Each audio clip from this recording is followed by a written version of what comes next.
All right, so number 11 is an absolute value equation.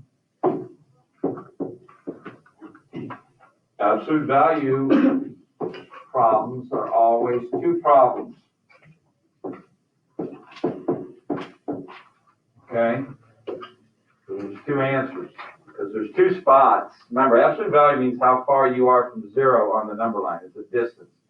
There's two spots on the number line that are 10 units from zero, right? Positive 10 and negative 10.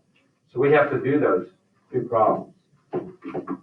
So the original problem is one of them. Equals is an or problem. And then 2x plus 6 again. And then you just change it to negative 10. Then you just solve those two. So your procedure is the same. You're going to subtract 6 and divide by 2. So one answer is 2. And then the other one will be negative 8. Get negative 16 here. So don't forget, and that's on inequalities too. All right. We have an absolute value inequality problem. There's two problems as well. Okay, I think we have, that's number 20. All right, any question on 11? Make sense? So if you missed it, you just forgot to do the second one on imagine.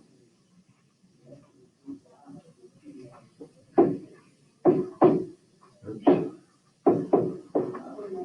All right, number 12 is a quadratic. It says solve, so you can solve however you want. I'm going to factor it. It looks like it's going to be easy to factor. You can use the quadratic formula, though, if you want. Okay? Number 14, it says you have to use the quadratic formula. So I'll show you, I'll do that way for number 14. But you could do number 12 as using the quadratic formula also. But usually for quadratics, if I can factor it, I'm going to factor it to save myself as much time. But you can also just put your calculator, graph it in your graphing calculator and see where it crosses the y-axis, right? Okay, so if you want to sketch a little graph and do it that way, that's fine. Okay, but since this is, there's no GCF, and this is a regular trinomial, it's not that other stuff in our list of factoring. And again, steps in factoring that I gave you earlier this year, you can write those on the little note card if you want. But when a is 1, it's just real easy for the first part. You know, it's just x times x for the x squared. And then I'm looking at factors of c, the negative 24, that add up to positive 2. And we got a bunch of possibilities here. We got 8 possibilities to get negative 24 factors, but which pair adds up to positive 2 would be this pair, right? So it would be negative 4 and positive 6. And then to finish, you know, you got to set each factor equal to 0. Either x minus 4 equals 0 or x plus 6 equals 0. Okay? So I would add 4 to both sides for this one. So one of my answers is 4. And the other one subtract 6, so negative 6. Most of you know the two answers after you get it factored. But that's showing all the work for that. Okay? But if you graph it on your calculator, your parabola will cross the x-axis at negative 6 and positive 4. Okay? So that's another way we learn how to solve a quadratic equation. Number 13 says complete the square. Okay? And the a's got to be 1 when we do that. And it is. That's when we add the blank. Take the c over to the other side, so I'm subtracting the 5 to get it to the other side of the equation. So that's how we start completing the square root. And then what we do is we take half of the b, okay? So if you need to remind yourself for the blank, you can put that on your note card if you want. But 4 divided by 2 is 2, and 2 squared would be 4. So then what we did, when you complete the squares, you make it one of those special trinomials that you can factor into what we call a binomial squared. And all we're doing is taking the square root of the x squared and the square root of the 4 here that we added. It's always addition too. Some of you still want to put subtraction here. It's always addition on the blank. And then whatever this sign is, goes there. Okay? And on the other side, negative 5 plus 4 is negative 1. Now to finish this type up, you just take the square root of both sides. Right, Connor? And we all know that the square root of negative 1 is what?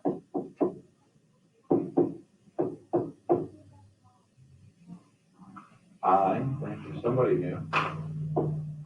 We're all supposed to know that, right? So if that's something else you want to put on your, I think we did this yesterday, didn't we, too? Square root of negative 1 is I. I squared equals negative 1, right? We talked about that yesterday. To finish up, we got to subtract the 2. So it'll be negative 2 plus or minus I. Remember, these quadratics, the x squared problems have 2 answers. So we got negative 2 plus I, negative 2 minus I. All right, number 14, quadratic formula. You can put that on your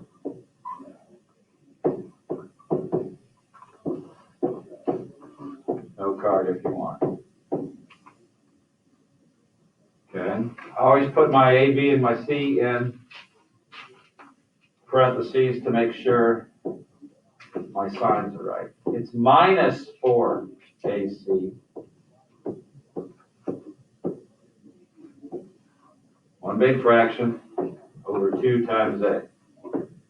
You guys should know what A, B, and C are. Like this last, well, for this problem, we'll see what it is right now. All right, so we got 3x squared minus 5x plus 4 equals 0. When we solve these, we're always setting them equal to 0. You know, I didn't show that on the last problem, but it was written out that way. Number 13.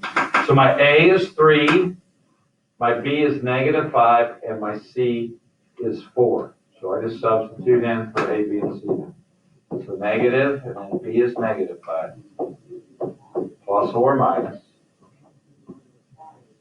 And then B, again, is negative 5 squared minus 4. A is 3, and B is, or C is 4. Over 2 times A. Right. So there's the setup, and then you just finish it up. So my negative B actually becomes a positive 5, right? Right here. 2 times 3 is a 6. All right, and I just do this part in my calculator. And that's going to be a positive 25. Negative 4 times 3 is negative 12. Times 4 is a negative 48. So what's that, a negative 23? So that's what goes there. All right, we don't put we don't actually put the square root in our calculator. We just put it in radical form. The only thing I can do with that negative 23 is what? To simplify it. Take that I out, right? That square root of negative 1 is in there. So it's plus or minus I, square root of positive 23 over 6. Okay? So again, just like our quizzes, practice quizzes, and the quizzes look exactly the same. The exam's going to look exactly the same. Same type of problems each time. gonna switch it up on you. Okay, number 15. It says solve. It's got an X to the fourth in it.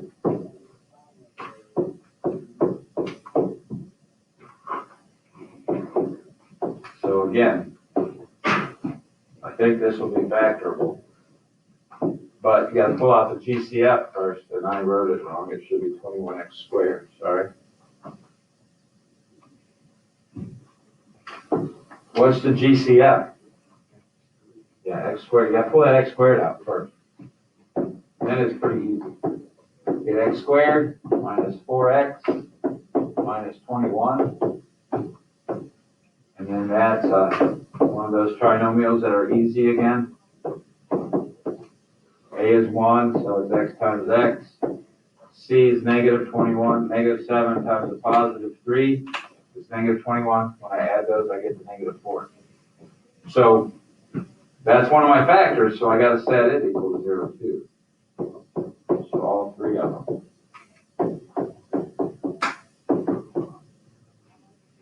Okay.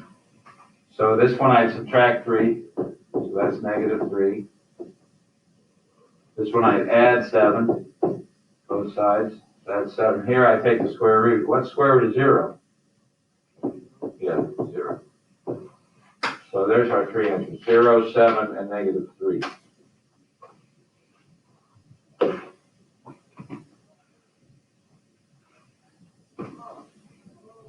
So it should factor out pretty nice like that if you take the GCF for number 15 on your exam as well. Questions? You okay? And we've done all of this before, nothing new. 16 is a proportion. How do we solve proportions? Right, cross multiply. We have one fraction equal to another fraction. All right, so we're gonna go 4 times x minus 4 equals 7 times x minus 2. Okay? So we do what we call cross products.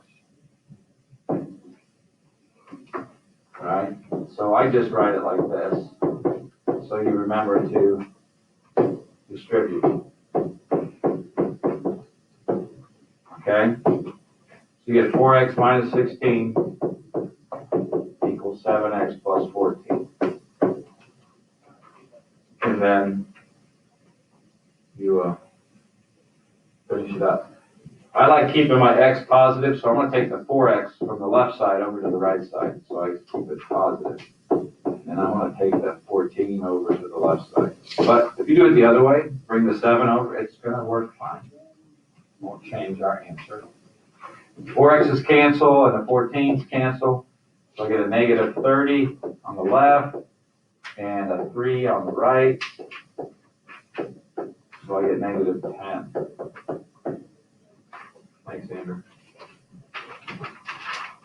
Okay, now I'm supposed to check on these fraction ones, proportion ones. Make sure that what doesn't happen when I plug my negative 10 up there.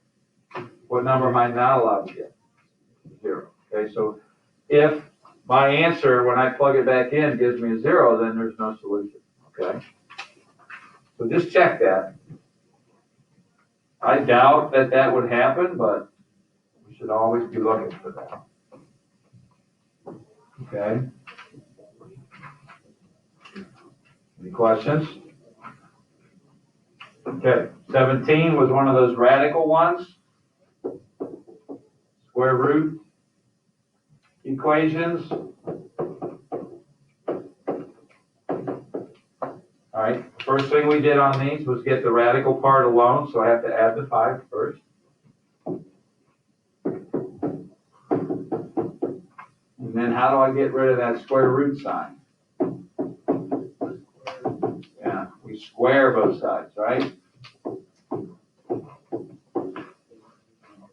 The square root of something squared is itself, right? They just cancel each other out. So I just have x minus 10 on the left and 25 on the right, and then add the 10, and we get 35. Those are pretty easy. Okay. Number 18, those were also easy. Get that x part alone. Okay, so we have 4x. Is this exponent 3/4 even or an odd exponent? Odd, right? When it's odd, I don't have to worry about the plus or minus. When it's even, I worry about the plus or minus. Okay, so you might want to write yourself a little note about that. And again, we're looking at the numerator. The numerator is even here. If that was split, let's say it was 4/3, then in my answer I'd put plus or minus because it's an even exponent. Since it's odd, we don't have to worry about that. But what we do is we take the 31 over and the 4 over to get that x to the 3/4 isolated or by itself.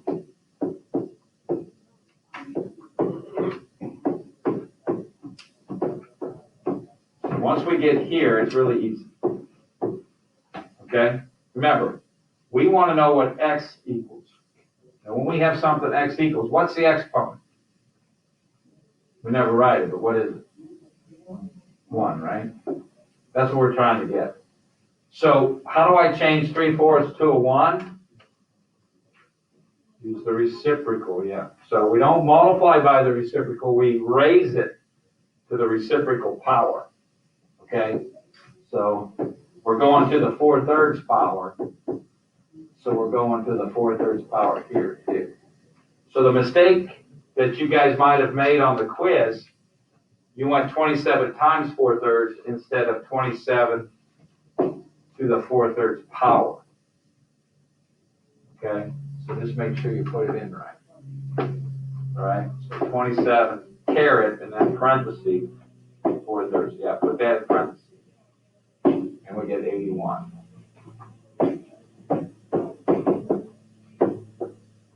You guys remember that type? Hopefully now. Okay.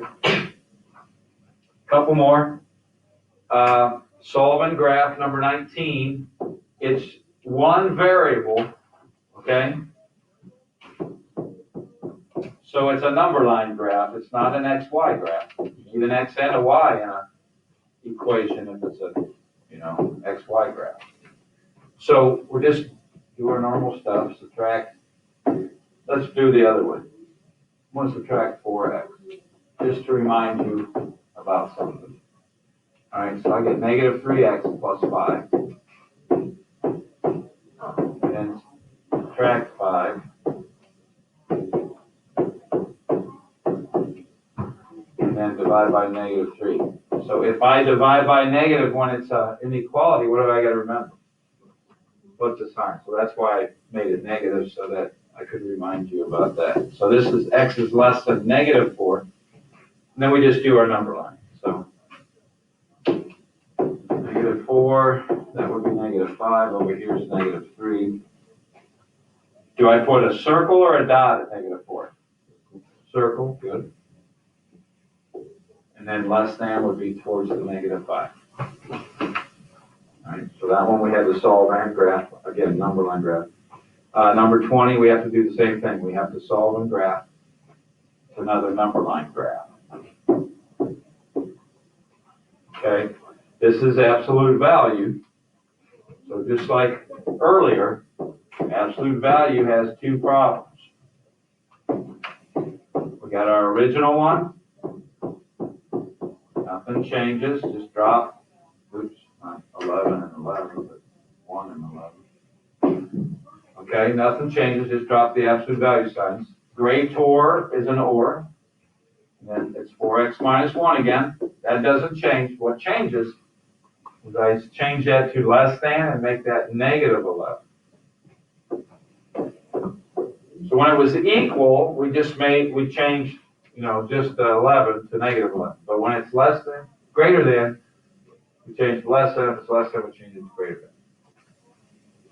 Okay, and make it negative. And then we do guys know what to do from here. Add 1 and divide by 4.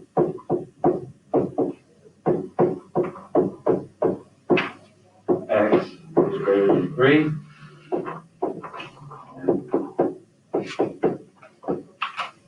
Here we get negative 10. And X is less than, that's negative 2.5. Okay, so again, we have to graph that. That's solve and graph. So make sure you do both. All right. Every year I get kids that do this exam and they did this right, but then they forget to graph it, right? Because they're in a hurry. All right, so less than 2, negative 2.5, circle to the left, greater than 3, circle to the right. Okay, so these were, I'd say, a little bit more difficult than yesterday, but we did these a little bit more recently than the ones we did yesterday. Okay, so thanks for participating. Hopefully you're paying attention, Zion. All right, I'll get you all a 5 for working today. Thank you. Tomorrow we'll finish it up, do the same thing, and you should be ready. Thursday we'll start. We'll probably do like 1 to 18 or 19 Thursday, and then the rest of it to 30 on Friday. Any questions? Okay, cool.